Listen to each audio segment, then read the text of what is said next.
Economic environment in India. The economic environment in India consists of various factors which have an impact on trade and industry.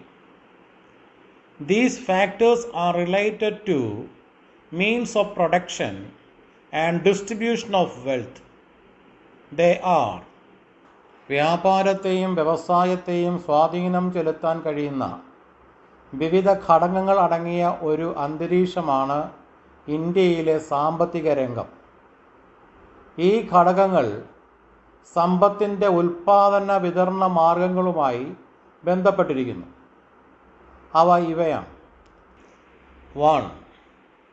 Stage of economic development of our country.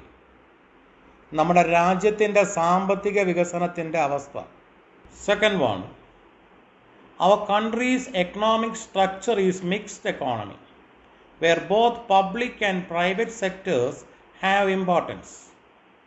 പൊതു സ്വകാര്യ മേഖലയ്ക്ക് പ്രാധാന്യമുള്ള സമ്മിശ്ര സമ്പദ് വ്യവസ്ഥയാണ് നമ്മുടെ രാജ്യത്തിൻ്റെ സാമ്പത്തിക ഘടന.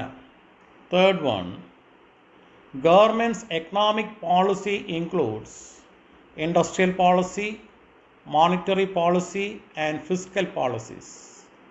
വ്യാവസായിക നയം, ധനവ്യവസ്ഥ, ധനനയം എന്നിവ ഉൾപ്പെടുന്നതാണ് സർക്കാരിൻ്റെ സാമ്പത്തിക നയം.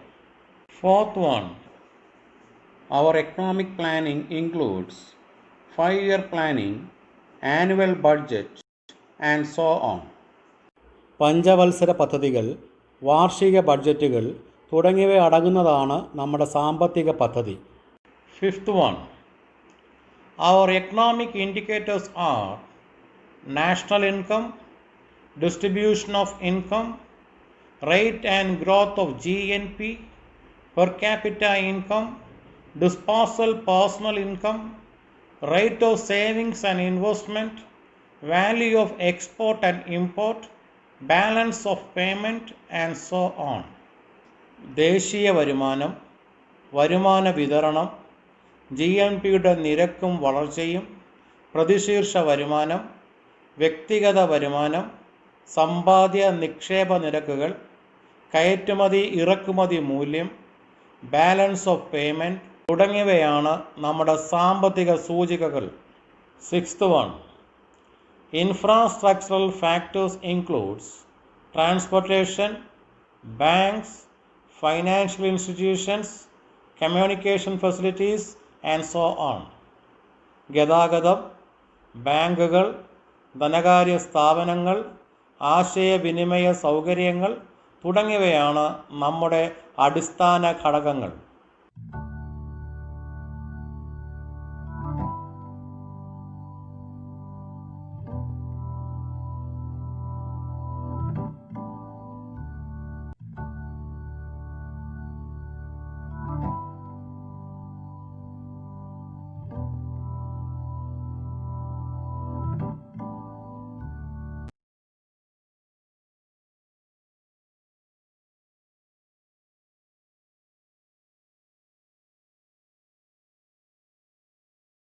The economic environment of business in India at the time of independence.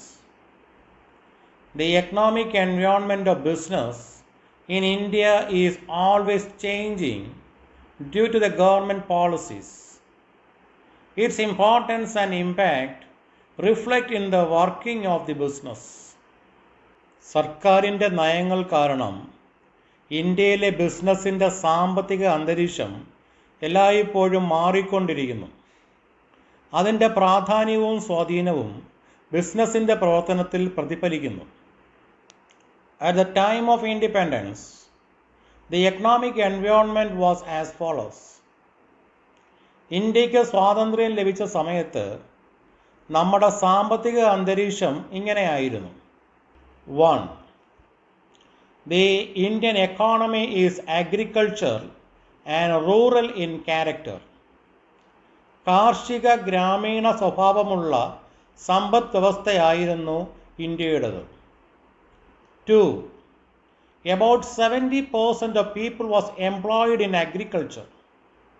70% ജനങ്ങൾ കാർഷിക മേഖലയുമായി ബന്ധപ്പെട്ടാണ് ജോലി ചെയ്തിരുന്നത്. Third one, about 85% of population was living at villages. ജനസംഖ്യയുടെ 85% താമസിച്ചിരുന്നത് ഗ്രാമങ്ങളിലായിരുന്നു. Fourth one, irrational and low productivity technology were used for production. യുക്തിരഹിതവും കുറഞ്ഞ ഉൽപാദനക്ഷമതയുള്ള സാങ്കേതിക വിദ്യയായിരുന്നു ഉൽപാദനത്തിന് വേണ്ടി ഉപയോഗിച്ചത്. Fifth one, communicable diseases were widespread, mortality rate were high and no good public health system.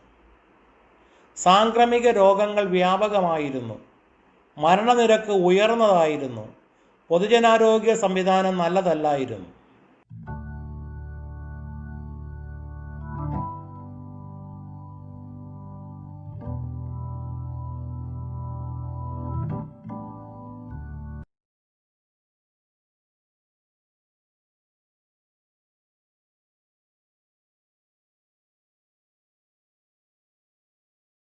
Main objectives of India's development plans. In order to solve economic problems of our country, the government took several steps for development. The main objectives of such development plans were as follows. നമ്മുടെ രാജ്യത്തെ സാമ്പത്തിക പ്രശ്നങ്ങൾ പരിഹരിക്കുന്നതിനായി സർക്കാർ നിരവധി വികസന നടപടികൾ സ്വീകരിച്ചു. അത്തരം വികസന പദ്ധതികളുടെ പ്രധാന ലക്ഷ്യങ്ങൾ ഇവയായിരുന്നു. 1. Increase the standard of living, reduce unemployment and poverty by initiating rapid economic growth. അതിവേഗ സാമ്പത്തിക വളർച്ചയ്ക്ക് മുൻകൈയെടുത്ത് ജീവിത നിലവാരം ഉയർത്തുകയും തൊഴിലില്ലായ്മയും ദാരിദ്ര്യവും കുറയ്ക്കുകയും ചെയ്യുക. 2. Become self-reliant, സ്വയാശ്രയത്വം നേടുക.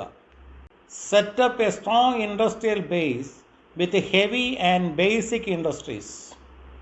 അടിസ്ഥാന വ്യവസായങ്ങൾക്ക് ഊന്നൽ നൽകിക്കൊണ്ട് ശക്തമായ വ്യാവസായിക അടിത്തറ സ്ഥാപിക്കുക. 4. Reduce inequalities of income and wealth. വരുമാനത്തിലും സമ്പത്തിലും അസമത്വം കുറയ്ക്കുക. 5. Adopt a socialist pattern of development by giving importance to equality and preventing exploitation. തുല്യതയ്ക്കും ചൂഷണം തടയുന്നതിനും പ്രാധാന്യം നൽകിക്കൊണ്ട് ഒരു സോഷ്യലിസ്റ്റ് വികസന രീതി സ്വീകരിക്കുക. As part of economic planning, government gave a main role to the public sector for the development of infrastructure industries. And for the development of consumer goods industry, the responsibility was given to private sector. At the same time, government imposed several restrictions, regulations and control on the working of private sector enterprises. സാമ്പത്തിക ആസൂത്രണത്തിൻ്റെ ഭാഗമായി അടിസ്ഥാന സൗകര്യ വ്യവസായങ്ങളുടെ വികസനത്തിനായി സർക്കാർ പൊതുമേഖലയ്ക്ക് ഒരു പ്രധാന പങ്ക് നൽകി. കൂടാതെ ഉപഭോക്തൃ വസ്തു വ്യവസായം വികസിപ്പിക്കാനുള്ള ഉത്തരവാദിത്വം സ്വകാര്യ മേഖലയ്ക്കും നൽകി. അതേസമയം സ്വകാര്യ മേഖലാ സംരംഭങ്ങളുടെ പ്രവർത്തനത്തിന് സർക്കാർ നിരവധി നിയന്ത്രണങ്ങളും ഏർപ്പെടുത്തി. India's economic planning experienced a mixed result.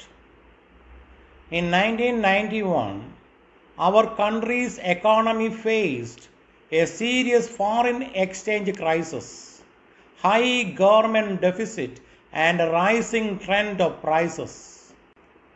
സമ്മിശ്ര ഫലങ്ങളായിരുന്നു സാമ്പത്തിക ആസൂത്രണത്തിലൂടെ നമ്മുടെ രാജ്യത്തിന് ലഭിച്ചത്. ഗുരുതരമായ വിദേശ നാണയ പ്രതിസന്ധി, ഉയർന്ന സർക്കാർ കമ്മി, വിലക്കയറ്റം തുടങ്ങിയവ 1991 നമ്മുടെ സമ്പദ് വ്യവസ്ഥ അഭിമുഖീകരിക്കേണ്ടി വന്നു.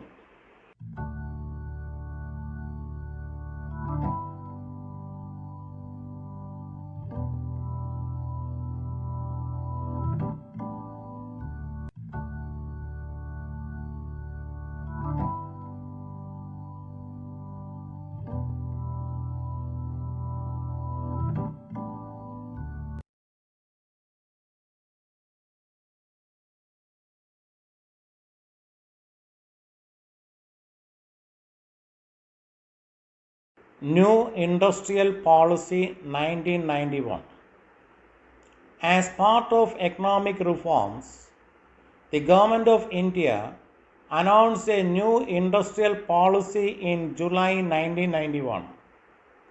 The main features of this policy were as follows. സാമ്പത്തിക പരിഷ്കരണത്തിൻ്റെ ഭാഗമായി 1991 ജൂലൈയിൽ ഭാരത സർക്കാർ ഒരു പുതിയ വ്യാവസായിക നയം പ്രഖ്യാപിച്ചു. ഈ നയത്തിൻ്റെ പ്രധാന സവിശേഷതകൾ ഇവയാണ്. 1. Compulsory licensing industries numbers were reduced to 6. നിർബന്ധിത ലൈസൻസിംഗ് ആവശ്യമായ വ്യവസായങ്ങളുടെ എണ്ണം 6 ആക്കി കുറച്ചു. 2. Many of the industries reserved for public sector were de-reserved. പൊതുമേഖലയ്ക്കായി നീക്കിവെക്കപ്പെട്ട അല്ലെങ്കിൽ സംഭരണം ചെയ്യപ്പെട്ട പല വ്യവസായങ്ങളുടെയും സംഭരണം എടുത്തു കളഞ്ഞു. 3. Public sector was limited to 4 industries having strategic importance. തന്ത്രപ്രാധാന്യമുള്ള 4 വ്യവസായങ്ങളെ മാത്രം പൊതുമേഖലയിൽ നിലനിർത്തി അല്ലെങ്കിൽ പരിമിതപ്പെടുത്തി. 4. Disinvestment was carried out in many public sector industrial enterprises. പല പൊതുമേഖല വ്യാവസായിക സംരംഭങ്ങളുടെയും ഓഹരി വിറ്റഴിച്ചു. 5.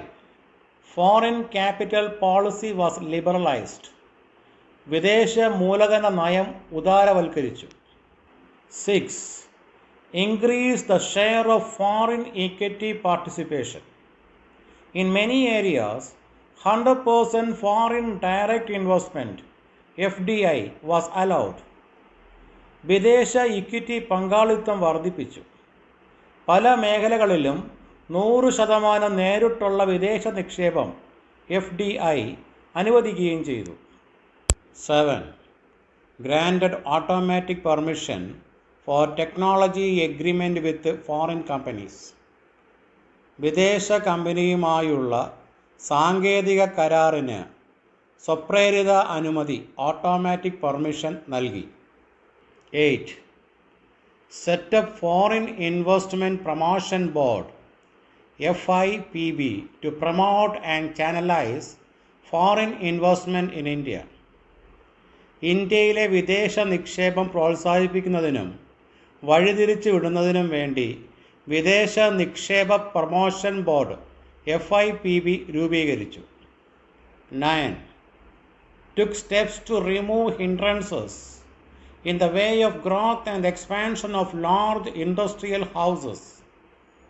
വലിയ വ്യവസായ സ്ഥാപനങ്ങളുടെ വളർച്ചയ്ക്ക് വികസനത്തിനുമുള്ള തടസ്സങ്ങൾ നീക്കുവാൻ ആവശ്യമായ നടപടികൾ സ്വീകരിച്ചു. 10. All helps are assured and proper recognition were gave to small scale sectors.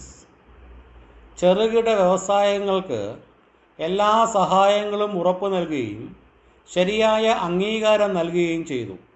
11. Liberalization, privatization and globalization (LPG) are the main programs of this new policy. ഉദാരവൽക്കരണം, സ്വകാര്യവൽക്കരണം, ആഗോളവൽക്കരണം (LPG) എന്നിവയാണ് ഈ പുതിയ നയത്തിൻ്റെ പ്രധാന പരിപാടികൾ.